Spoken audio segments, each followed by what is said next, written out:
ನಮಸ್ಕಾರ ವೀಕ್ಷಕರೇ, ಜ್ಞಾನ ಸಂಪತ್ತು ಚಾನಲ್ಗೆ ಸ್ವಾಗತ. ಇವತ್ತಿನಿಂದಲೇ ನಿಮ್ಮ ತಲೆಯಿಂದ ಬಡತನ ಎಂಬ ಪದವನ್ನು ತೆಗೆದುಹಾಕಿ ನೀವಿದ್ದ ಸ್ಥಿತಿಯನ್ನು ಬೇಸರದಿಂದ ಕಳೆಯಬೇಡಿ. ಜೀವನ ಪರ್ಯಂತ ಬಡತನದಲ್ಲಿ ಉಳ್ಕೋತೀನೋ ಅನ್ನೋ ಭಯ ಬಿಟ್ಟುಬಿಡಿ. ಶ್ರೀಮಂತರ ಕೆಲವು ಮನಸ್ಥಿತಿಯನ್ನು ನಿಮ್ಮ ಜೀವನದಲ್ಲಿ ಅಳವಡಿಸಿಕೊಳ್ಳಿ. ಅದಕ್ಕೂ ಮೊದಲು ಒಂದು ಇಂಟ್ರೆಸ್ಟಿಂಗ್ ಫ್ಯಾಕ್ಟ್ನೊಂದಿಗೆ ಈ ವಿಡಿಯೋ ಸ್ಟಾರ್ಟ್ ಮಾಡೋಣ ಬನ್ನಿ. ನಮ್ಮ ಚಾನಲ್ನ ಯಾರೆಲ್ಲ ಸಬ್ಸ್ಕ್ರೈಬ್ ಮಾಡಿಲ್ಲ ದಯವಿಟ್ಟು ಸಬ್ಸ್ಕ್ರೈಬ್ ಮಾಡಿ. ಪಕ್ಷಿಗಳಲ್ಲೇ ಅತ್ಯಂತ ಬಲಿಷ್ಠವಾದ ಚುರುಕಾದ ಪಕ್ಷಿ ಹದ್ದು. ಇದು ದೀರ್ಘಾವಧಿಯ ಜೀವಿತಾವಧಿಯನ್ನು ಹೊಂದಿದೆ. ಇದು ಸುಮಾರು 70 ವರ್ಷಗಳವರೆಗೆ ಬದುಕಬಲ್ಲದು. ಆದರೆ ಈ 70 ವರ್ಷಗಳ ವಯಸ್ಸನ್ನು ಪಡೆಯುವುದಕ್ಕೆ ಹದ್ದು ಕಠಿಣ ನಿರ್ಧಾರ ತೆಗೆದುಕೊಳ್ಳಬೇಕಾಗುತ್ತದೆ. ಕಾರಣ, ಹದ್ದಿನ 40ರ ವಯಸ್ಸಿನಲ್ಲಿ ಅದರ ದೇಹವೇ ಅದಕ್ಕೆ ಮುಳುವಾಗಿ ಬಿಡುತ್ತದೆ. ಅದರ ದೇಹಕ್ಕೆ ಹೊಂದಿಕೊಂಡಿರುವ ಉದ್ದವಾದ ಟಲನ್ಗಳು, ಅಂದರೆ ಕಾಲುಗಳ ಚೂಪಾದ ಉಗುರು, ದಪ್ಪವಾಗಿ ಬೆಳೆದು ಬಿಡುತ್ತವೆ.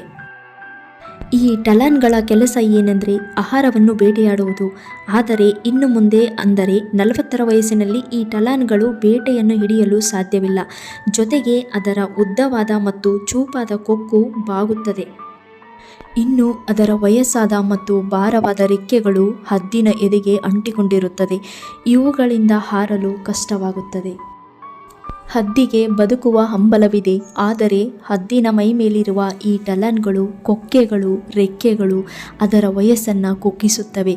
ಆದರೂ ಛಲಬಿಡದ ಈ ಹದ್ದಿಗೆ ಕೇವಲ 2 ಆಯ್ಕೆಗಳಿವೆ.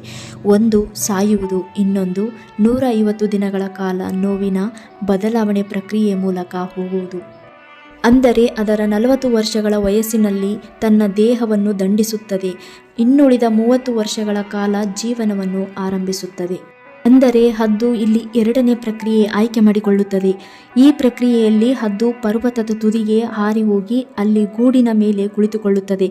ಅಲ್ಲಿ ಹದ್ದು ತನ್ನ ಉದ್ದವಾದ ಕೊಕ್ಕನ್ನು ಬಂಡೆಗೆ ಒಡೆದು ಅದನ್ನು ಕಿತ್ತು ತೆಗೆಯುತ್ತದೆ. ಹೊಸ ಕೊಕ್ಕು ಬರುವವರೆಗೂ ಹದ್ದು ಕಾಯುತ್ತದೆ. ನಂತರ ಅದು ತನ್ನ ಟಲಾನ್ಗಳನ್ನು ಕಿತ್ತುಕೊಳ್ಳುತ್ತದೆ. ಅದರ ಈ ಟಲಾನ್ಗಳು ಮತ್ತೆ ಬೆಳೆದಾಗ ಹದ್ದು ತನ್ನ ಹಳೆಯ ವಯಸ್ಸಾದ ಗರಿಗಳನ್ನು ಕಿತ್ತುಕೊಳ್ಳಲು ಪ್ರಾರಂಭಿಸುತ್ತದೆ. 5 ತಿಂಗಳ ನಂತರ ಹದ್ದು ಈ ಗರಿಗಳನ್ನು ಪುನರ್ಜನ್ಮದ ಪ್ರಸಿದ್ಧ ಹಾರಾಟವಾಗಿ ತೆಗೆದುಕೊಳ್ಳುತ್ತದೆ. ಇದು ಹದ್ದಿನ ರೀಬರ್ತ್. ಹದ್ದಿನ 70 ವರ್ಷಗಳ ಜೀವಿತಾವಧಿಯಲ್ಲಿ ಅದು ಕೇವಲ 150 ದಿನಗಳ ಕಾಲ ಕಠೋರವಾದ ಶಿಕ್ಷೆಯನ್ನು ತನ್ನಿಂದಲೇ ಅನುಭವಿಸಿ ಉಳಿದ 30 ವರ್ಷಗಳ ಕಾಲ ರಾಜನಂತೆ ಜೀವಿಸುತ್ತದೆ. ಈ ಈಗಲ್ ಸೀಕ್ರೆಟ್ ಪ್ರತಿಯೊಬ್ಬರ ಜೀವನಕ್ಕೂ ಕೂಡ ಪ್ರೇರಣೆಯಾಗುತ್ತದೆ. ಹದ್ದಿನ ಹಾಗೆ ನೀವು ರಾಜನಂತೆ ಬದುಕಲು ಕಲಿಯಿರಿ. ಬಡವನಾಗಿ ಹುಟ್ಟಿ ಬಡವನಾಗಿಯೇ ಸಾಯುತ್ತೇನೆ ಎಂಬ ಮನಸ್ಥಿತಿ ಪ್ರತಿಯೊಬ್ಬರಲ್ಲಿಯೂ ಕೂಡ ಇದೆ. ನಿಮ್ಮಲ್ಲಿರುವ ಕಳಪೆ ಮನಸ್ಥಿತಿ, ನಾನು ಬಡವ, ನಾನು ಎಲ್ಲರಿಗಿಂತ ಕಡಿಮೆ ಓದಿದ್ದೇನೆ, ಹೊಟ್ಟೆ ಕಿಚ್ಚು, ಅಸೂಯೆ, ಆತಂಕ, ನಿಮ್ಮಿಂದನೇ ಈ ದ್ವೇಷದ ಭಾವನೆಗಳು ಹುಟ್ಟಿಕೊಳ್ಳುತ್ತವೆ. ಇವು ಮುಂದೆ ದೊಡ್ಡದಾಗಿ ನಿಮ್ಮನ್ನು ಕೆಳಮಟ್ಟಕ್ಕೆ ಬೆಳೆಯದಂತೆ ತುಳಿಯುತ್ತವೆ. ಜೀವನದಲ್ಲಿ ಬೆಳವಣಿಗೆಯ ಮನಸ್ಥಿತಿಯನ್ನು ಅಳವಡಿಸಿಕೊಳ್ಳಿ. ಈ ಬೆಳವಣಿಗೆಯ ಮನಸ್ಥಿತಿ ಜವಾಬ್ದಾರಿಯನ್ನು ತೆಗೆದುಕೊಳ್ಳುತ್ತದೆ, ನಿಭಾಯಿಸುತ್ತದೆ, ಹೊಸ ಕೌಶಲ್ಯಗಳನ್ನು ಕಲ್ಪಿಸಿಕೊಡುತ್ತದೆ. ಲೈಫ್ ಲಾಂಗ್ ನಿಮ್ಮ ಜೀವನದಲ್ಲಿ ನಿಖರವಾದ ಗುರಿಗಳನ್ನು ಸೃಷ್ಟಿಸುತ್ತದೆ. ಆದರೆ ನೀವು ಸ್ಪಷ್ಟವಾದ ಗುರಿಯನ್ನೇ ಹೊಂದಬೇಕು. ಸ್ವಯಂ ಸುಧಾರಣೆಗೆ ಆದ್ಯತೆ ನೀಡಬೇಕು. ಬಡತನದ ಮೈಂಡ್ಸೆಟ್ಟನ್ನು ತೆಗೆದುಹಾಕಿ ಶ್ರೀಮಂತ ಮನಸ್ಥಿತಿಯನ್ನು ಹೊಂದಿರುವ ಜನರನ್ನು ಹುಡುಕಿ ಮತ್ತು ಅವರೊಂದಿಗೆ ಸಮಯ ಕಳೆಯಿರಿ. ನಿಮ್ಮನ್ನು ಕಳಪೆ ಮನಸ್ಥಿತಿಯಿಂದ ಬೆಳವಣಿಗೆ ಮನಸ್ಥಿತಿಗೆ ಬದಲಾಯಿಸಿಕೊಳ್ಳಲು ಕೆಲವು ಸಲಹೆಗಳು ಇಲ್ಲಿವೆ. ನಿಖರವಾದ ಗುರಿಯನ್ನು ಹೊಂದಿರಿ. ಬೆಳವಣಿಗೆಯ ಮನಸ್ಥಿತಿಯ ಮೊದಲನೇ ಹೆಜ್ಜೆ ಗೋಲ್. ನೀವು ನಿಖರವಾದ ಗುರಿಯನ್ನು ಹೊಂದಿರಿ.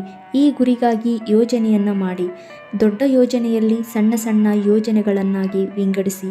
ಹೆಚ್ಚು ಕಾರ್ಯನಿರ್ವಹಿಸಬಹುದಾದ ಕಾರ್ಯಗಳಾಗಿ ವಿಂಗಡಿಸಿ.